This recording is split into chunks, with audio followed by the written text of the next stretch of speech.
Hey everyone, Harris O'Malley from DrNerdLove.com. And before we get started, I want to address something right from the top. The title of this week's episode is admittedly a little provocative, it's a little clickbaity, and a lot of folks tend to have these knee-jerk reactions where they respond to the title and what they expect the episode to be about instead of what we're actually talking about. Which, coincidentally enough, ties into one of the things that we're going to talk about today. So, I want you to do yourselves a favor and rein in the impulse to assume that you already know everything that we're about to cover and stick with me to the end, especially since I want to give you an exercise that will literally change your world. All that having been said, in May, the New York Magazine vertical The Cut published an article by Alice Hines about members of an incel community who underwent extensive plastic surgery in order to become Chads, the supposedly hyper-masculine, super handsome men who are out there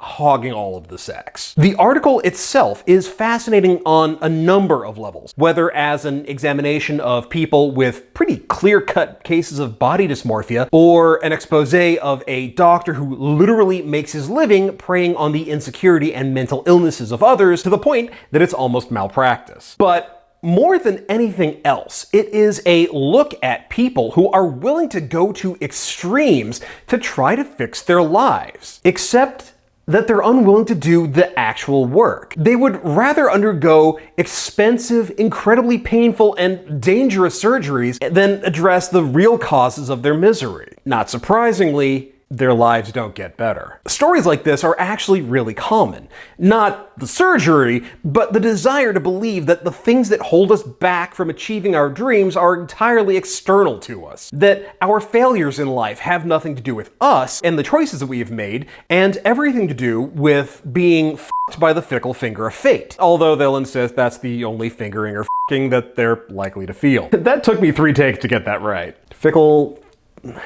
finger of fight, fang. But the truth is that this is a way of avoiding responsibility, avoiding the need to take a close, honest, and unflinching look at ourselves, and ultimately avoiding making some very difficult changes and putting in a lot of hard work. And to preclude the obvious, being relentlessly negative about yourself isn't the same thing as being honest. The fact that it hurts doesn't make it true. Now, to be fair, it's not just a case of someone who sees what needs to be done and they decided to stick their fingers in their ears and sing Meet the Flintstones instead. A lot of people genuinely feel lost, hopeless, and powerless to affect meaningful change and fix their lives. But there are also the ones who see what needs to be done and decide that they just don't want to do it. I should know. I was one of those guys for a very, very long time. I know every excuse, every reason why things can't possibly get better because I've said them all. Honestly, it's a damn good thing that some of the original versions of some of my older websites are long gone, because I wrote that would have had people on the Forever Alone subreddit going, dude, you need help. I have been there, I've done that, and I'm here to tell you that honestly, it's all bull. At its core, it's all simple self-sabotage. You can blame everything on lookism, on hypergamy, on society being unfair, or women having unreasonable standards, or whatever load of horse you want to throw out there. But at the end of the day, these are things that you're doing to yourself. You are not a martyr to an uncaring universe. You're Ed Norton beating yourself up in an empty parking lot. Yes, of course I'm going to tie this into Fight Club. Hi, I see that you're new to this show. But I don't want to get into breaking down why those excuses are just that, or argue about all the ways that things do or don't work. I want to talk with you about how you can break out of this cycle and start achieving the life that you've always wanted. And the first step is to reclaim the control that you've given away. Because, straight talk, nothing is going to change as long as you believe that you have no agency over your life. Part of what makes everything feel hopeless is the belief that our success or potential happiness is entirely out of our hands. It's incredibly easy to fall into states of depression and helplessness, especially when we're experiencing periods of negative emotional stimuli. And this isn't just dealing with things like severe trauma or chronic depression. A lot of it can come from continual exposure to negativity, whether it's dealing with bullies and assholes in middle school and high school, or spending all of your time on sites and forums like the various MRA-adjacent subreddits or incel communities like Lookism or other sites. And that negativity will wear you down faster than you can believe. We have an inherent negativity bias, where negative thoughts or experiences affect us 5 times as much as positive ones. This was a useful trait to have back when we all lived in the savannah, where eating the wrong plant or misjudging whether a saber-toothed tiger was hiding behind that rock meant the difference between life and death. Unfortunately, while we may have left the Neolithic era, we still have that wiring in our heads, and it makes us miserable. By dwelling in that extended state of negativity, especially when it's being reinforced by your so-called peers in your community, means that you go from frustration and anger to despair and nihilism and self-hate, where nothing matters, nothing is going to change, and everyone who says otherwise is selling you something. But the same people who are telling you that are also selling you something. They're selling you their despair, their nihilism, because anyone who breaks away from it is proof that they don't have to be stuck there too. It's the emotional equivalent of crabs in a bucket, which sounds like the worst tabletop game pitch at an open call at Wizards of the Coast, just after Uncle Touchy's Fun Time Basement. The key to overcoming that nihilism is that you have to reject the premise entirely. You have to reject the belief that you have no control over your life and over your fate, and you have to start to take that control back. You have to prove to yourself that you are wrong, that you do have agency, and that you are ultimately the one who is going to decide how your life is going to go. And you do this by accomplishing just one small thing. It may be as simple as challenging yourself to have a single brief conversation each week with a stranger. It could be joining a gym, signing up for a dance class, or starting a savings account so you can save up to get your own place or make a down payment on a car. It can be something that seems utterly inconsequential in the greater scheme of things. Because who cares if every week you manage to ask some stranger for directions to Mr. Noodle? Let's be real, it's not like that's gonna turn you from an incel into Casanova. But that's not the point. The point isn't the outcome. The point is that you did it at all. It's a very small thing, the equivalent to somebody wiggling their big toe or making a head jiggle. But to someone who's been paralyzed, moving their big toe or turning their head is huge. Not because of the accomplishment in and of itself, but in what it means. It means that you have made an improvement at a time when everything seemed helpless. You may still be facing that massive wall of hopelessness, but you've just put your first crack into it. Now, before we go any further, I want you to pause this episode and go into the comments and write down one change or improvement that you're going to make. Think of it as a public commitment to creating that first micro-revolution in your life. And creating those micro-revolutions is important because they become the first steps towards living deliberately and authentically. You're no longer accepting that you're hopeless and helpless. You have proof that you can make a positive change in your life. And that change is proof that you can take back control and make the choices that will decide how your life will be going from here on out, instead of choosing to live passively. You have just taken the first step towards your new future. Now you need to challenge yourself to take the next one. Those challenges are important because without challenging yourself, you will never leave your comfort zone. I know, I can already hear you. How can this be my comfort zone when I'm miserable all the time? But it's a misery that you know, a misery that you have chosen to accept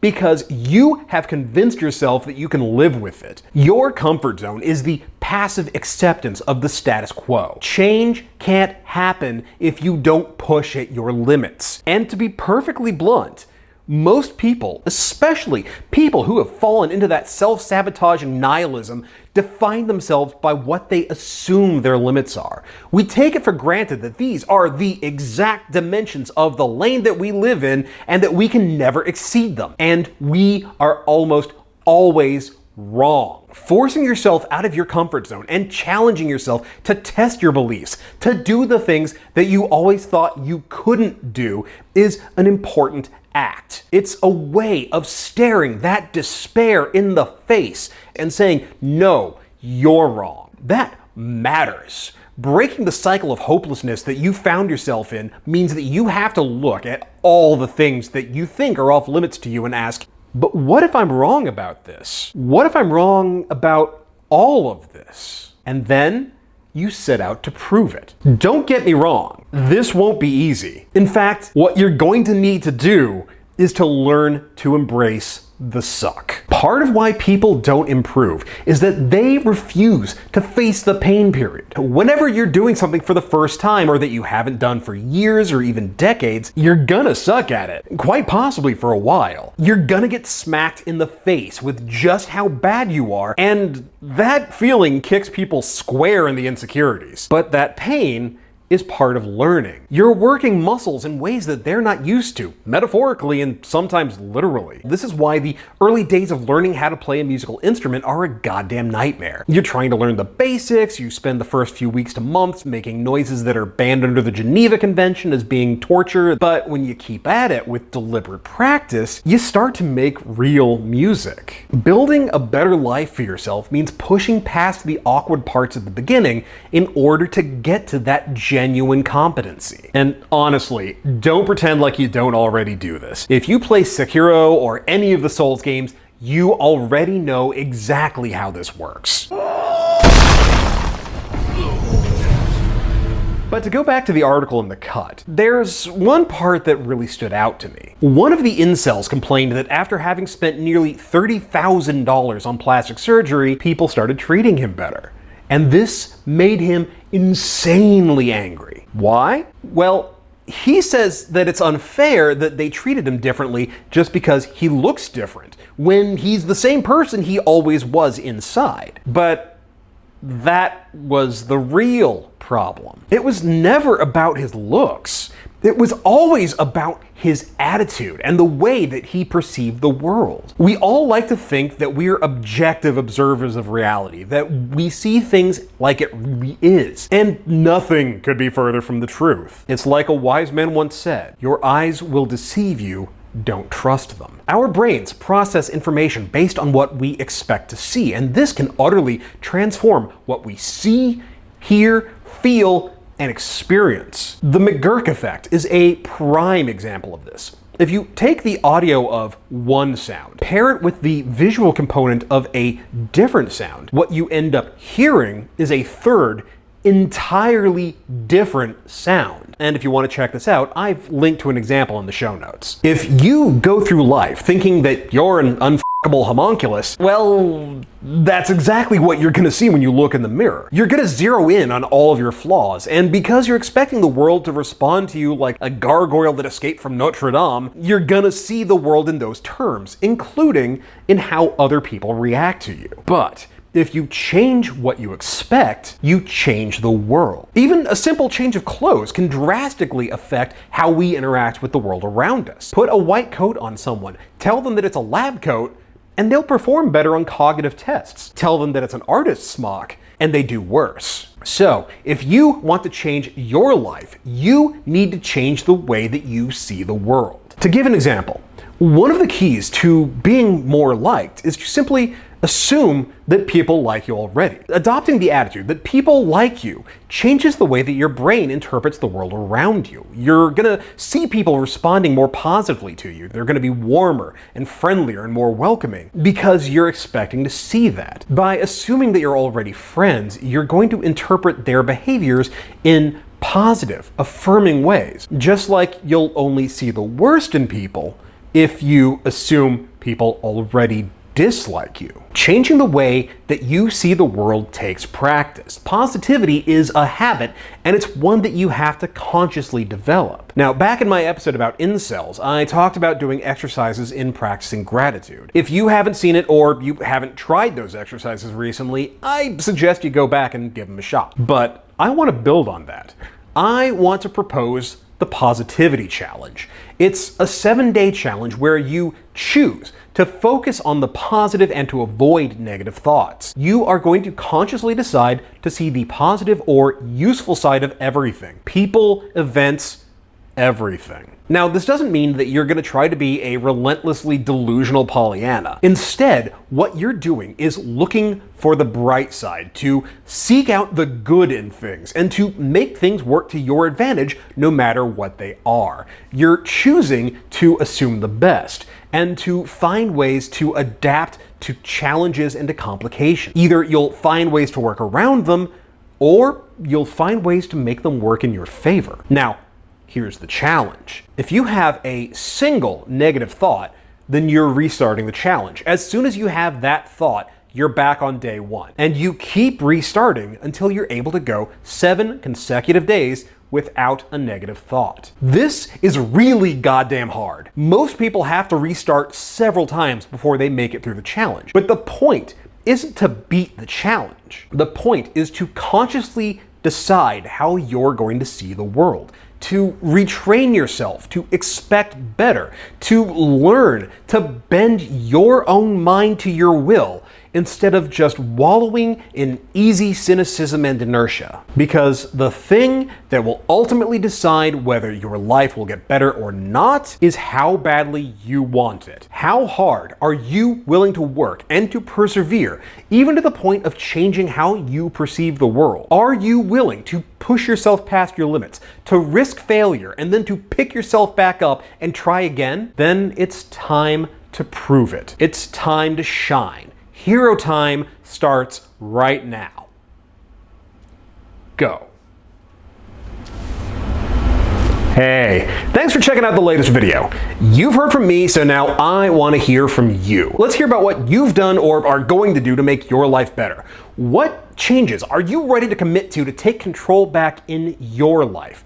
Share your stories in the comments. I can't wait to read them. I know my audience can't wait to read them either. And if you have a short dating question that you'd like to have featured in a future episode, then you can call it in to 512-522-6513 and leave me a voicemail.